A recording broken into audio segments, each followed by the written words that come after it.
all over North America, helping to inspire people on the ground and tell everyone what is so great about Great Britain. Well, we've been flying in the Red Arrows since 1964, been flying the Hawk aircraft since 1980, and we've displayed all over the world. But this is the first time in 11 years that we have been displaying in the US. First time in New York in 11 years, and we are delighted to be here. We've had such a great reception from the crowd, both here and the other cities in the US that we visited. A real highlight of the tour so far was flying down the Hudson River a couple of days ago with the US Air Force Thunderbirds and the Raptors and F-35s in formation with us, a day that none of us will ever forget. Well, last year was the centenary of the Royal Air Force, and the aims of our centenary were to commemorate, to celebrate, and to inspire. And those aims are just as true this year for the Royal Air Force and the Red Arrows. The main one of those for us is to inspire. We hope there are many of you on the ground today, both young and old, who look at our displays, look at our flight paths, talk to us on the ground.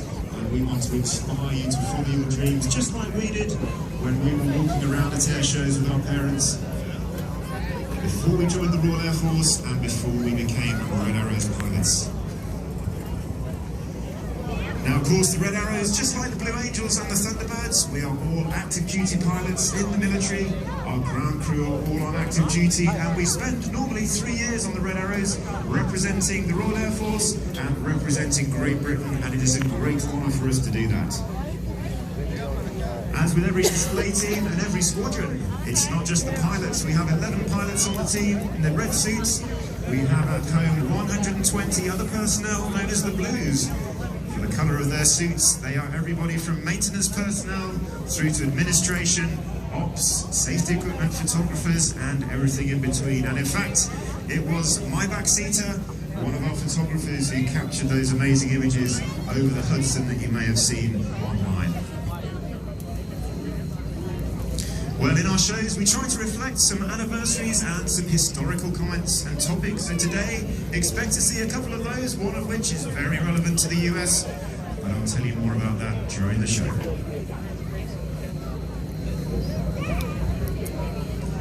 Well, we have 3 shows that we can fly for you in the Red Arrows. The first is the full show that we flew yesterday. We then have the rolling show and the flat show. Looking at the cloud at the moment, I think we're going to start the show rolling, but Red One can flex between the shows throughout, depending on the weather. Well, it's not long now. Is everybody ready to see the show? Is everybody ready to see some red, white, and blue? Well, it's not long now. I'll just have a quick chat with Red One, see how he's doing, but he's almost tired.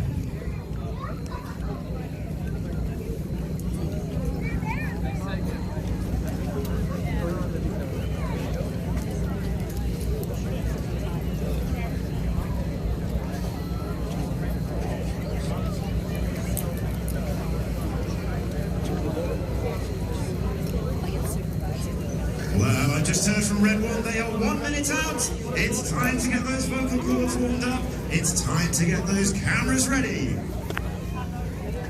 Red One making the final adjustments to the arrival. The smoke systems are tested. The aircraft are ready. The pilots are ready. Are you all ready? There's a big bird flying right there. That's okay.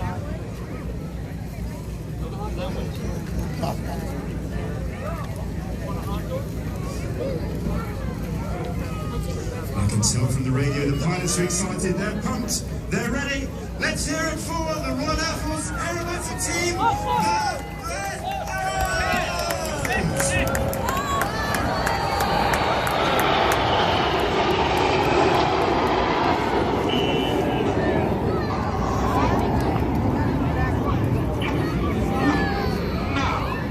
Red One leading them over in big battle formation, that red, white and blue smoke, patriotic both for us and for the US. Red One starting the rolling show, bringing the aircraft around to the left in big battle formation, but swiftly moving them into short diamond. Leading the formation is Red One Squadron Leader Martin Pert. Martin is a former Harrier and Typhoon pilot on the front line, He's also instructed on the Hawk, and he's in his second year. You guys want to go walk right down there so you can see better. Go ahead. All right. I'll be right here.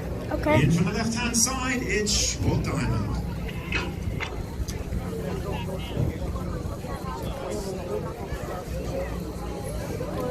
On the right of Red 1 in Diamond is Red 2, Flight Lieutenant Damo Green. Damo has previously flown the Hawk on our aggressive squadron. He's also flown the Typhoon on the front line operationally, and he's in his first year on the Red Arrows.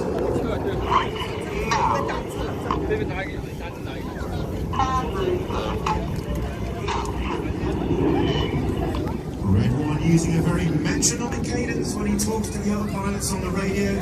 They're reacting to his voice rather than the movement of his aircraft to keep those formation shapes tight and symmetrical. Well, out to our right-hand side, you can see the aircraft moving. This formation represents the first of our anniversaries, which is, of course, the 50th anniversary of the Apollo moon landings. And in from the right-hand side, forming the shape of the Apollo landing craft, it's time for the Apollo roll.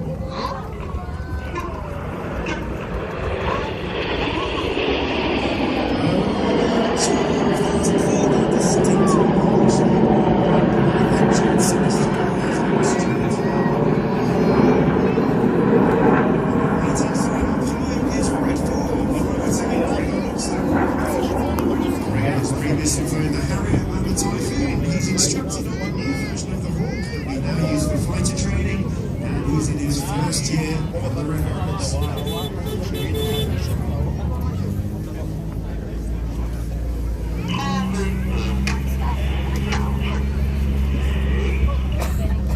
Red 1's metronomic commands as the aircraft back around to our left-hand side. The smoke comes back on. They're changing to the next of our historic formation positions, representing the supersonic airliner designed in Great Britain and France that was so successful, had its 50th, or had its anniversary with 50 years since its first flight this year. In from the left-hand side, Reds 8 and 9 will form the engines underneath the aircraft as it flies straight towards us before banking to the left. Those lights are on towards us, the smoke is about to come on. In from the left-hand side, it's Concorde.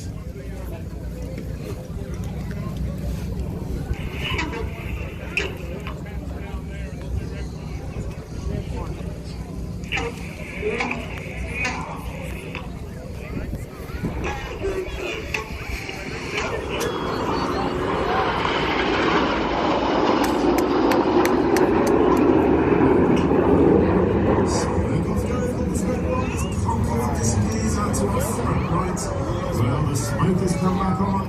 They're changing to the next of our formation positions. This one a very technically difficult formation to fly. We have 6 aircraft, we'll all fly line abreast. Red 6 and 7 will tuck in at the back of the formation to form Phoenix.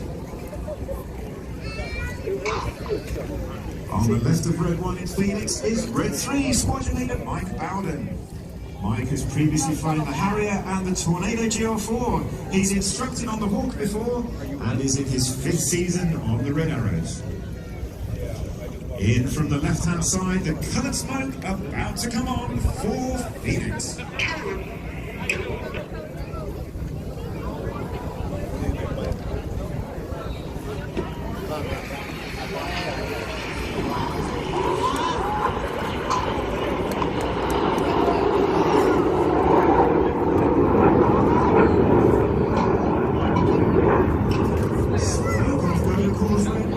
Phoenix moves over to our front right.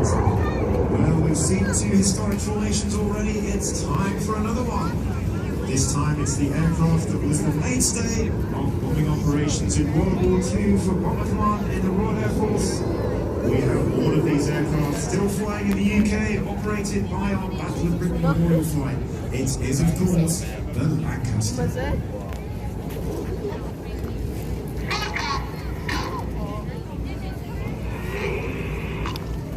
In from the right-hand side, the nose lights will come on towards us, the smoke will come on, Red 1 will ease the nose up, ready for the Lancaster roll.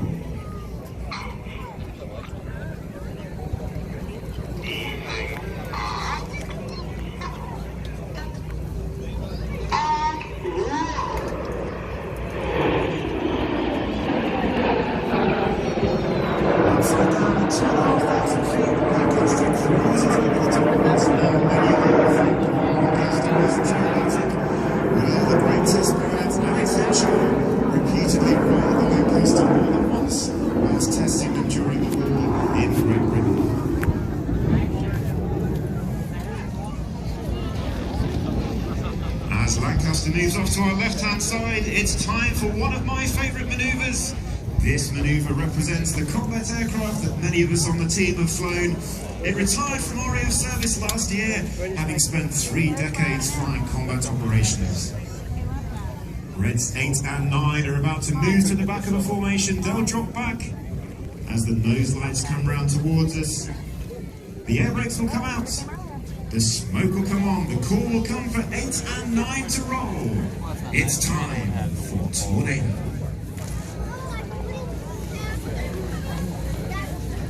Get those cameras ready. The position on the left. Here we go.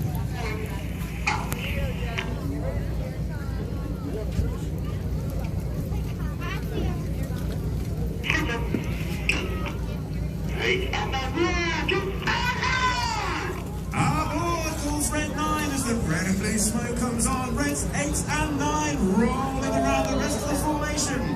Red 1 about to bank them around to the left, changing smoke colour as they go. It's Tornado.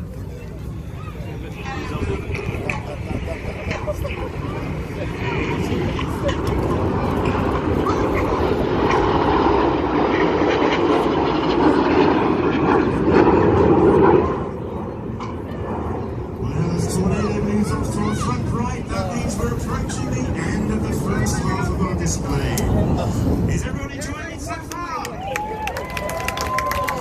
it's about to step up again. We're about to let the tempo. We're about to get a whole lot more dynamic as Red 1 breaks down the main formation into 2 sections. The front section of 5 aircraft is nicknamed Enid, after Enid Blyton, a British children's author who wrote about the famous 5. The rear section of 4 will then break down into Red 6 and 7, the opposition solos known to us as the Synchro Pair.